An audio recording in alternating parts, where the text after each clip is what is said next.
Okay. Hello, everybody. Dr. Marcus Deaver here. I just wanted to give a quick little update on kind of what we're doing with all of this. And based on, well, I have my cheat sheets here just to make sure I hit all the topics. But based on some of the correspondence with the Kansas State Board or I guess Kansas State and KCA, we will remain open to help better serve our community and people of El Dorado. But our number one priority is obviously your health and safety. And so, uh, for that reason, we will be making a few changes here at the office as well as everybody is, and we've already made some of these changes, and some of these practices we've done for quite a while already.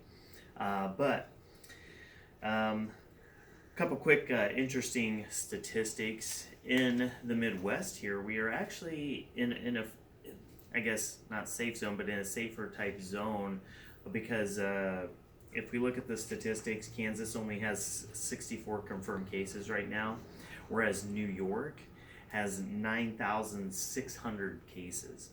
So, kind of the East Coast and West Coast are obviously getting hammered pretty hard, and so, but we still want to do everything we can to prevent the spread of this, and so we are doing everything we can in correspondence with again the state and the KCA, and so anyway, so I have Charity here with me, and she's going to talk about a few of the things that we're doing, particularly maybe a little bit at the front desk area.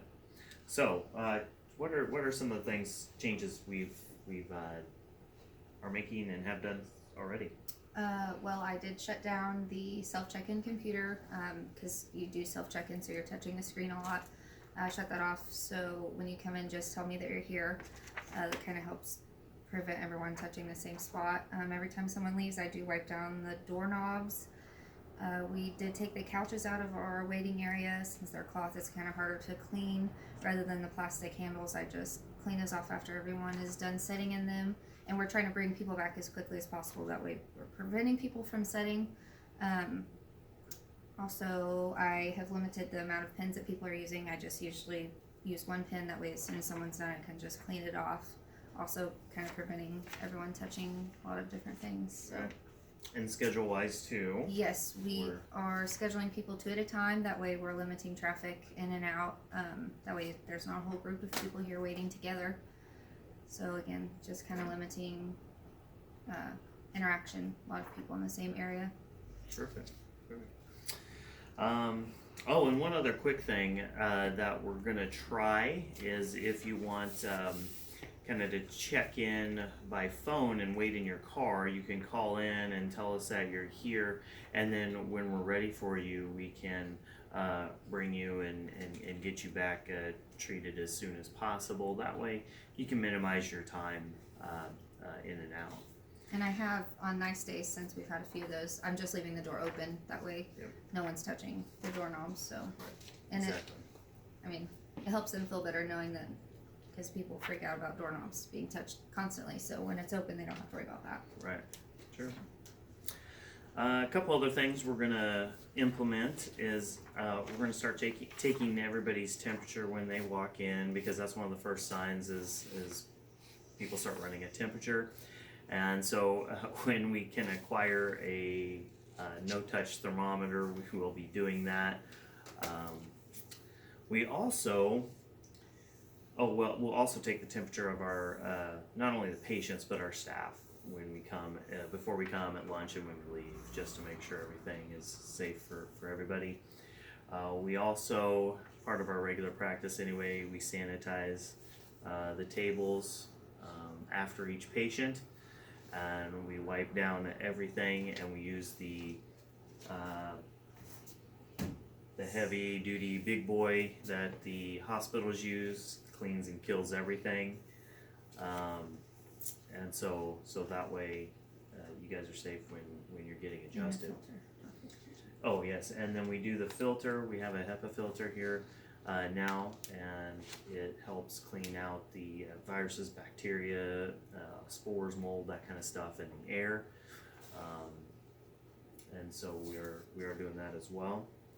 And then of course we are asking that, I mean, staff has symptoms, we ask them that they stay home.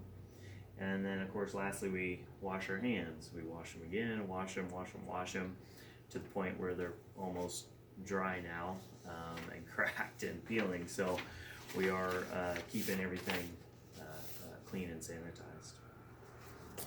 So part 2 of this is not only are we protecting ourselves, but how can we help boost our own immune system?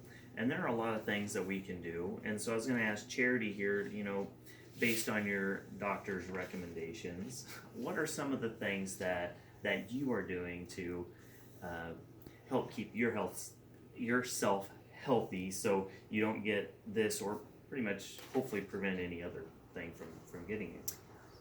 Well, I'm getting adjusted twice a week. I'm taking I take vitamin D3, and I also take high quality omegas. I've been taking vitamin C, elderberry vitamin, prenatal vitamins, and there's some. What is that? Other than Yeah. Oh, and I'm also doing adrenal support. Kind of Adrenal. keeps stress down, so you're not super stressed about all this, because stress also does mess up your immune system as well. So. Yes, it does. Yeah, and today we're going to start her on a foot detox foot bath today, so we're going to be doing all that. So anyway, other than that, you guys stay healthy, stay safe, and we hope to see you again soon.